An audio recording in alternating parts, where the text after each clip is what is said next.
One of the biggest talking points ahead of Portugal versus Spain is the battle for control in midfield, the duel between Pedri and Vitinha as the key matchup that could shape the game.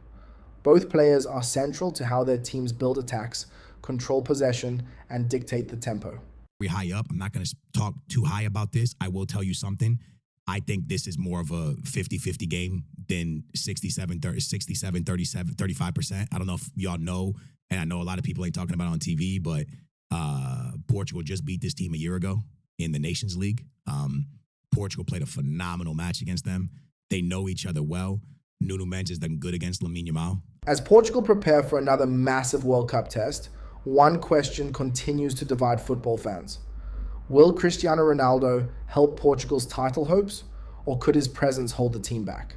Writers, pundits and so on, that Ronaldo is over the hill. I've countered this by saying, well, he scored a lot of goals in qualifying for a guy who's over the hill. When you look at him, do you think he's over the hill? No, definitely not. And one thing you don't do with world-class players like that is write them off. Now, was he poor the other night and were Portugal poor as a whole? Yes, I thought they both were. Is Bruno Fernandes the future of Portugal? Yes, he is. So he's integral to that as well. But I certainly wouldn't be sitting here writing Ronaldo off. I think Portugal have got more to give in this competition. I think they'll go further. And I think Ronaldo plays a part in this. But I'm not obsessed with Ronaldo having to start. I'm not obsessed with him playing every minute of every game either. And I think Martinez is big enough and actually see something pre-tournament, saying that if he feels that he doesn't start, he doesn't start. And, you know, again, Ronaldo's a wide player and a moment player. If you see him coming off the bench for 15, 20, 30 minutes of a game, you'd be petrified as a defender. Not only his technical ability in terms of set plays and dead balls, but the moments and the magic that he can create. But listen, he certainly wasn't at it, but I'm expecting bigger and better things from him for sure. Yeah, I mean, Simon, it's interesting to me because I would say, and correct me if you think I'm wrong here, but if Messi has a quiet game, all hell doesn't break loose in the way that it does with Ronaldo.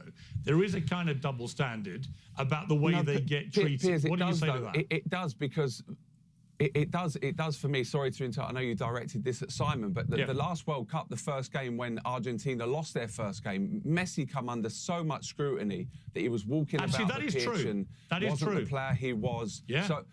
So again, I was doing TV at the time and I didn't write him off. You don't write these top players off. Ronaldo falls into that bracket. These two are world-class players and the best we've probably ever seen. So again, I kind of disagree with that, but I certainly would never write him off. When people talk about Lamine Yamal, the headlines usually focus on his incredible dribbling, his vision, and the moments of magic that leave defenders standing still. But according to the creator, that's not what impresses him the most. It's the work rate.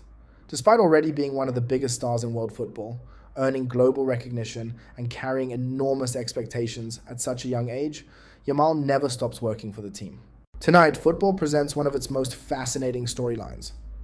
On one side stands Cristiano Ronaldo, a legend of the game whose career has inspired an entire generation. On the other is Lamine Yamal,